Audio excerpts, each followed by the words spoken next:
Okay, ladies and gentlemen, this is another review video for linear quadratic. So let's just get started here. So let's say we have a rocket that's launched from the ground, right? And of course, everyone should understand a rocket that's shot from the ground is going to follow basically a parabolic path for a certain extent, right?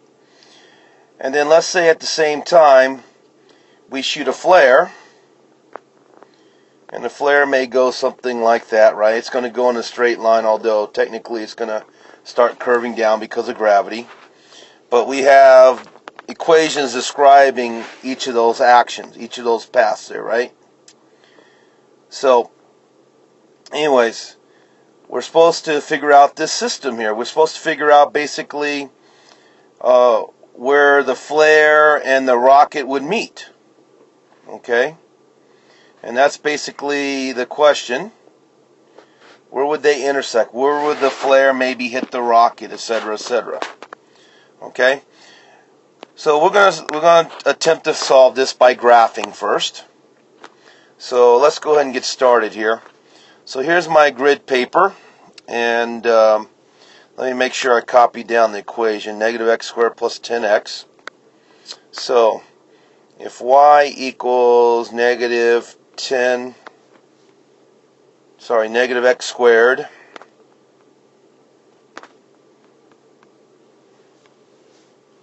plus 10x, I should be able to graph that fairly easy, right? I'm going to make a table. Remember to always make a table. Sometimes you learn neat tricks on graphing without making a table, guys, but trust me, it's a good habit to always make tables. But anyways, to make the table, of course, we need to write points. And for those of you that have been in my class a while, you realize that if I do negative b over 2a, I can find the vertex. Okay? So I don't really have a lot of room here, so I'm just going to go ahead and go to the previous page. Let me erase that. And let's just get started here. So if I try to do negative b over 2a, boy, I'm a little messy. I'm a little tired tonight, guys, so I have to apologize. So if I do negative b over 2a, in the quadratic equation, I hope you realize that the 10 is my b. So I'm going to end up with negative 10 over 2 times a was negative 1. So I'm going to end up with negative 10 over negative 2, which, if I divide that correctly, is 5, right? So now I'm going to make my table. I'm just going to make it right here, guys. And what I taught you is, since we know 5 is where the vertex is, we're going to put 5 in the middle of our table. And we're going to pick a couple of points that are smaller, like 4 and 3, right? A couple points that are larger, like 6 and 7. Okay? And we may add a few more points to get a little bit more accurate graph, but since we're really doing it freehand, the problem with graphs, I hope you realize, is there's limitations to accuracy, right? So anyways, let's go ahead and fill in our table. So we're first going to plug the 3 into this equation here. Okay? So since I don't have a lot of room, guys, I'm going to do it mentally here. I know 3 squared is 9, so I'm going to have negative 9 plus 10 times 3 is 30, and 30 minus 9 is 21. Now, because of symmetry, I know 7 also must be 21. Okay, let's try the 4. I'll use red here. So I'm going to plug the 4 in there now, right? So I'm going to get negative 16, because 4 squared is 16, plus 40. And 40 minus 16 is 24. Again, due to symmetry, those should match up. And then my vertex, I'll use red. I already used red, purple, sorry. So I'm going to use purple and plug it in there. So I'm going to get negative 25, because 5 squared is 25, plus 10 times 5 is 50. So notice I do get 25. 15 minus 25 is 25. Now I'm going to graph this, and I'll probably add at least 1 or 2 more points. But let's see where we are. I'm going to graph 321. I'll use red here. Then 424. 525. Alright, let's see what we got. So 3 is right there. And then I have to go up 21. 1, 2, 3, 4, 5. Let me just mark it off here. 6, 7, 8, 9, 10, 11, 12, 13, 14, 15. 1, 2, 3, 4, 5. That's 20. So 3 was 21, correct? 4 was 24. So here's 4 down here. So 4 was 24. 5 was 25. 6 was 24. And 7 was 21. So hopefully you can see here is my parabola right here. Going along something like that. Now I'm going to add one more key point. Does everybody agree? Let me just go ahead and add a 0 into my table. Now zeros are easy because they find the intercepts, right? And notice if I plug in 0 up here, guys, I'm just going to get 0. Right? So I know it goes all the way down here to 0, 0. So let me just continue my graph here. So anyways, there's basically my quadratic, right, graphed. Now, picking up the pace here a little bit, guys. The linear equation, let me clean up my mess here a little bit. But the linear equation is right there. And I hope and pray you guys at least know slope-intercept. 10 is going to be my y-intercept, right? The slope is going to be -1, because that's what negative x means, right? Slope's -1. So I'm just going to start up here at 1, 2, 3, 4, 5, at 10. Follow the blue. And this one has a slope of -1. So if you count down 1 over 1, it's kind of hard to see with this small paper, but grid paper, but it goes something like that. Now you can see, now here's the key thing, guys. It crosses right there, and it crosses down here, right? And again, you can see my graph is far from perfect, but that's the idea of how to graph it, okay? And so there's limitations, isn't there? And without getting into really big discussions, guys, how about if we solve it algebraically? Because on the test, guys, they won't always know whether you solved it with a graph or not. Okay?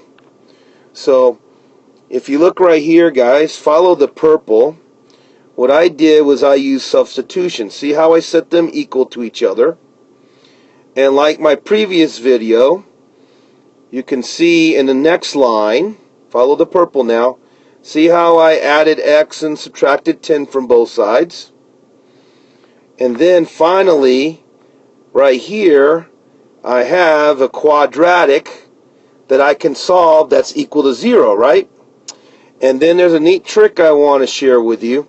Because of the negative in front there, guys, sorry, notice the negative in front, what I'm really going to do is I'm going to get rid of that negative by timesing by a negative, right? I'm going to times both sides basically by a -1. And what that's going to do, as you can see in the next line here in purple, I now have a positive x squared. It's still equal to 0. And I can factor this easily. See how I got x minus 10, x minus 1? And then just in case you don't know again how I factored that, follow the purple one more time, or green, let's say. Does everybody agree x times x is x squared? Follow the red. Does everybody agree 10 times 1 is 10? And finally, the negative there, 10 with a -1, will give me my -11x, right? Think about that. Pause the video if you need to. Okay. So now that I have it factored, guys, does everybody agree? Again, follow the green. that a 10 minus 10 would make this whole expression 0. Likewise, a 1 minus 1 would make that expression 0, right? So I know my answers or my solutions are 10 and 1. Speeding things up here a little bit, guys. Since I know 10 and 1 are my two x-coordinates, follow the purple again. Notice how I plugged in the 10 into my linear equation. Got 0, so I know 10, 0 is one solution.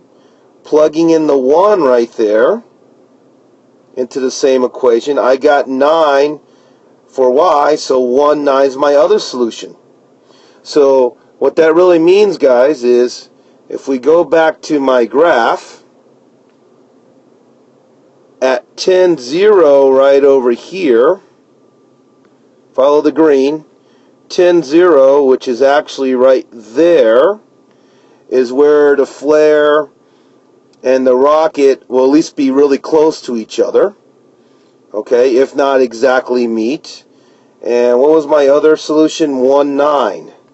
So that means at 1, did I read that right? Sorry about that, guys. Yeah, at 1, 9. Oh, sorry. So at 10, 0, I graphed it wrong, didn't I? 1, 2, 3, 4, 5, 6, 7, 8, 9, 10. So I have to redo my graph here a little bit, guys. It actually goes sharper down like this, okay? Because down here at 1, 2, 3, 4, 5, 6, 7, 8, 9, 10, right here, everyone follow the green? That's where my parabola is going to meet it there. And the other point is at 1, 9, which is actually, I was a little bit off right there. Sorry about that, guys. 1, 9, let's see here, 5, 6, 7, 8, 9, 10. So 1, 9, right there, let me make it green, is where they intercept as well. So if I fix my graph here a little bit, drawing my line a little bit more accurately. So follow the black, guys. They actually cross right there at 1, 9, and down here at 10, 0. Okay, so there's a lot you can learn from this besides me maybe not making videos when I'm tired. But for you guys, understand there's limitations to doing a graph, isn't there?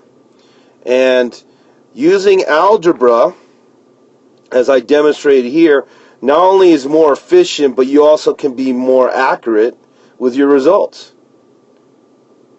So I hope this video helps you. And you will see maybe one word problem on the final, so keep that in mind. Okay? But until next time, guys, again, pause the video if you need to real quickly first. But until next time, guys, bye.